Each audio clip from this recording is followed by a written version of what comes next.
What's up, guys? A little bit of everything Southern Homestead. Today we're going to be installing a front and rear basket on my Foreman 2022 520 4x4.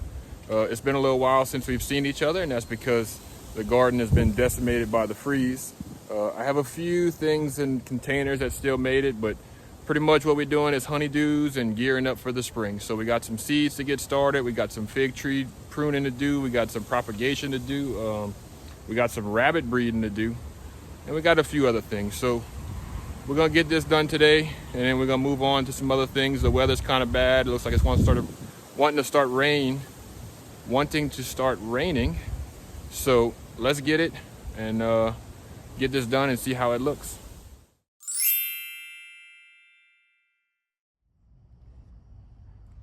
All right, so here's my bike. This is a 2022 Foreman 520 4x4 in camo. I picked up this bike last year. My previous bike was an '01 Yamaha Kodiak Ultramatic. It did its job for 22 years, and it was just starting to kind of fail and let itself go. Those Ultramatics are a belt-driven bike, so anytime I'd go in any kind of water, the bike would slip, it wouldn't go forward, and I had nothing but trouble. So my old bike had racks, had a winch, had a few other options that this bike doesn't have, but in the future, slowly but surely, I'm gonna add all those options on this bike because I used all of them when I'd go hunting, working in the yard, pulling a trailer, picking up limbs, just doing whatever needed to be done. So we're gonna put those racks on this bike, and that'll be the first step. So let's get that done. Shouldn't be too hard, should be pretty quick, pretty easy. All right, so for this install, you don't need much. A 1/2-inch socket is all you really need. If you have a socket wrench, that works fine too. I'm opting to use this little impact drill. The only reason I am is because that's what the dealership told me they use, so I know it should be safe. If it's good enough for them, it's good enough for me. And my OCD nature, I just have to have a little tape measure. I like to make sure everything's centered and straight. So let's get this rack installed, see what it looks like. All right, so this is what they sold us. Looks like it'll fit our bike. Honda 500, 4x4. Strong Made is the brand. And this is I believe they call it a 3/4 drop down. It's not a full drop down, and it's not a flat rack, but it has just a little small drop down. My previous bike had a full drop down, and it would always bottom out when crossing ditches or doing anything like that. So we decided to get something a little different on this bike. So let's open up the front rack and see what that looks like.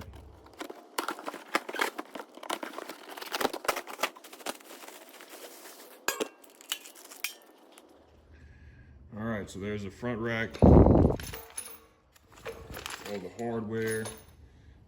This is a removable plate because the new bikes have a little storage area under the front rack.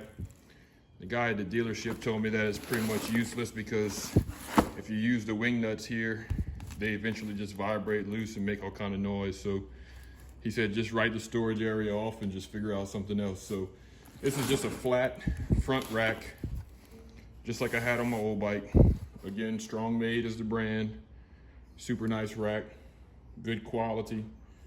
Looks like everything's pretty easy to install, so we'll get it installed on the bike and we'll see how it looks.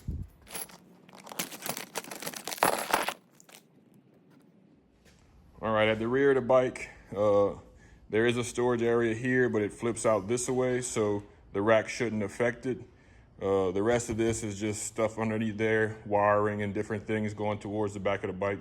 So the new rack will just sit on there. It'll bolt up. It'll be real nice. And again, it's not a full drop, so it shouldn't go much further than the fenders here, so that would be good. My old bike had a complete drop down, and it just made for a time when you were trying to cross a narrow ditch or anywhere that had a steep incline, that bike would just drag on the back end of the basket. So a little something different. Hopefully it's an improvement. All right, so one thing I didn't include on the original description for tools needed would be a rubber mallet. So I have one here. The kit comes with these little end caps that go in the rack just to protect the square tubing on the front side. And they're snug fit, so a little rubber mallet just does the trick. So we'll get those installed now.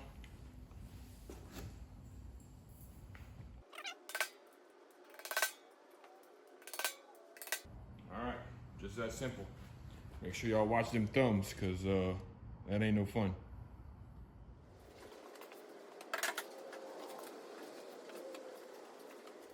All right, so that'll be the look of it. Just make sure we get it nice and centered, and then we'll get the hardware installed. 4 bolts, 4 clips, and that should be all it takes. If you notice, that drop down just barely is above the fender drop down. So that's perfect. That's exactly what I wanted. Like I said, my old bike, it dropped down considerably more than that, where the exhaust would hit it. Like I said, if I tried to cross anything with a narrow slope, it would drag. So this is gonna be perfect. So let's get this bolted up, and then we'll move on to the front. All right, so we got these clips. You can see that there. It's already threaded, has a spot there. We got a bolt and a washer. This is all included in the kit. There's 4 sets like this. So we have 2 in the front, 2 in the back. We'll put everything installed loosely. We'll get our tape measure, make sure everything's lined up, and then we'll use our drill to tighten it up. So let's do that now. So one here, and this rack says it's universal. So it just kind of goes in between the bars here. And just kind of get it started. Not trying to do anything too tight. If you really want it to be fancy, you can put a little Loctite on there. Keep everything in place. We're gonna see how it does on its own here. So it looks like the rack actually has to be back a little bit compared to where we had it initially, all the way forward.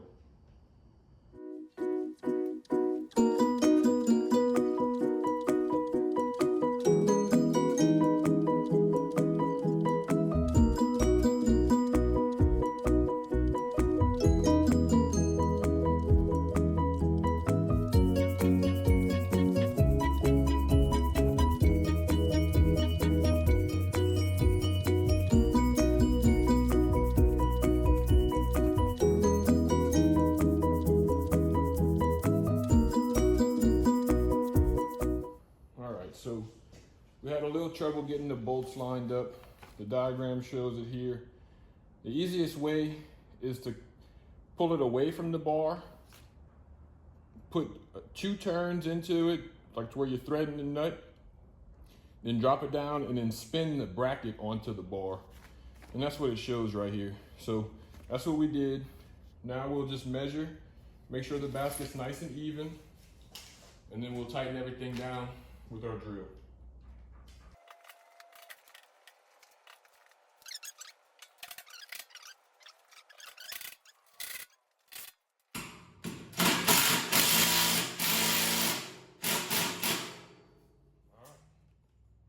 It all looks pretty tight. So this is just a little DeWalt 20 volt. It's an impact, but for screws, so it doesn't have a whole lot of torque like a big 1/2-inch drive would. So I don't think we're gonna over torque anything by using it, but everything looks pretty secure. All right, so that's it. So on there pretty good. You can see here, there's the bolt. And you can see there's your bracket. And same here, bolt with washer. And there's your bracket. Could probably be sucked up a little bit. See if we can't get that done. And then bolt, that bracket there, and a bolt. And I said 2 1/4 earlier, but it's about 2 inches. There you go. To the edge of the fender. It's hard to see on that concrete with the camouflage, but so that's it. That's the back rack. Still got plenty of room here if we need to open the seat, get to the battery, get to the little tool kit. But it's on there pretty good. So let's move to the front rack. All right, so on these newer bikes, there's a front hatch here where you can store stuff. I think it was just a way of not losing out on any dead space. Unfortunately, the rack does have a cutout where you can access this box should you need to. But the guy at the dealership said it's so much hassle and so much trouble, it's best that you just put regular bolts and just lock it down, because those wing nuts that they give you will just back up and make the rack make a lot of noise. And when you're deer hunting, you really don't want to be riding through the woods sounding like, you know, Santa Claus coming with your jingle bells. So the front rack, we're gonna just put the bolts in and we'll just write this little piece off that we can't use the storage in there no more. My old bike, I had mounted an ammo can inside the basket on this side and it worked out good. So I may do that on this bike too. It just depends. All right, same thing on the front rack. There's 4 little plastic plugs to cap the ends. We'll use the rubber hammer again to do that.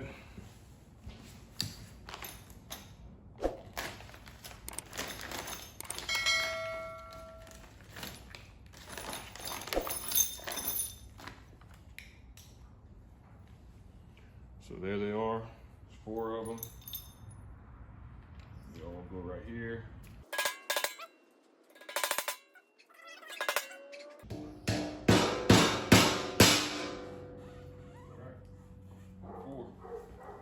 Not too bad. So let's put it on the bike and see how this one bolts up.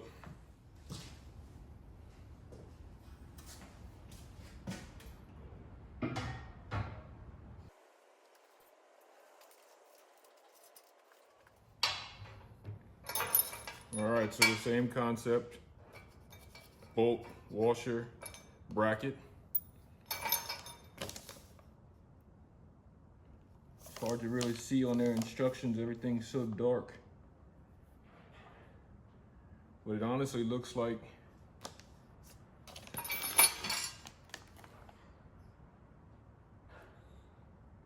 two in the front, 2 in the back. So kind of the same deal. So what I was telling y'all earlier on the back side is that if you get it in and you just get it started like so, it's sitting like this in the rack, and then you just spin this to wherever it meets the bar, and then you tighten it. That's what I was doing a little something different in the back, and it was kind of causing a little bit of issue there, but I got it figured out. All right, so we had to take this front one out that we had already put in and do us a back one there, and then the front one. The back is a little tricky, so you kind of have to slide the rack out the way, be able to put the bracket and hold the bracket, and slide it back to make everything line up.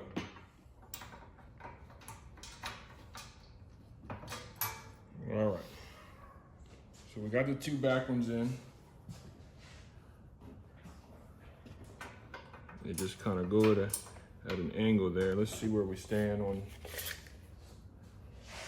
Okay, well this front rack doesn't really need a tape measure because I don't know if you can see, but I'll show you from a different angle in a little bit. The bars just fall right on the outside of the existing rack. So as long as everything's straight there, you can kind of gauge it too. I'm looking right here in this crease. So then we'll put our front clips, which they should just go right there. This should be fairly easy and straightforward.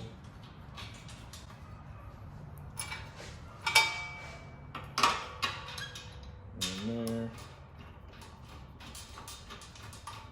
All right. So we got that. Let's see, we're gonna look at everything here, looking down in the cracks, make sure everything's good and straight.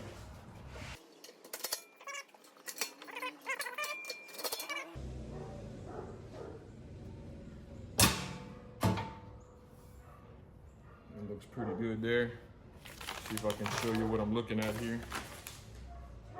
And the reason I'm being finicky about it is because I've seen quite a few racks that were just completely lopsided. So what I'm looking at here is this bar falls right on the outside of that factory bar. I'm looking down in this crack where the crack is pretty consistent on both sides.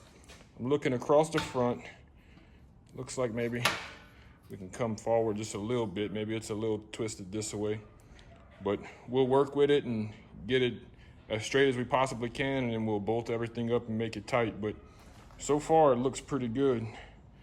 You know, it's not sticking out more on one side than the other of the fender, which is my main concern. I'm also looking right there at the word Foreman and that light.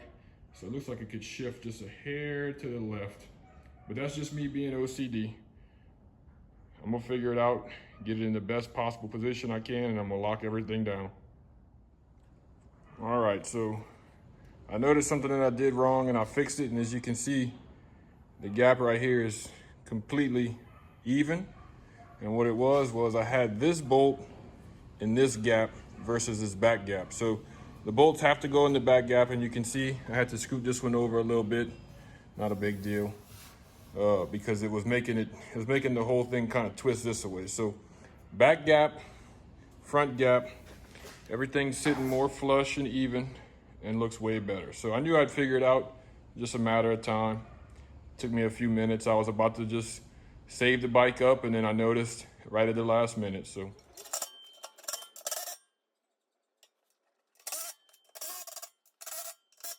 you know, it's not exact science. It's a universal kit, which makes it a little bit harder, but overall it's on there. It's not going anywhere. It's sturdy, looks decent. Rear clip or rear basket looks good. So that's the whole bike right there. One day I'll have me a couple racks on there to hold bow and arrow, hold a gun. Maybe I'll put me a winch. Always had a good use for the winch. But that concludes today's video. You know, it's not our typical video. It's not gardening. It's not quite homesteading, but we saved us a couple bucks by installing ourselves. You know, we bought the racks directly from the dealership, from the Honda place. We installed it ourselves. It took us maybe 20, 30 minutes. Looks good. We know it's done right. We know everything's nice and tight. And that's it. So if you like this video, hit the thumbs up, subscribe, comment, and we'll bring y'all some more videos.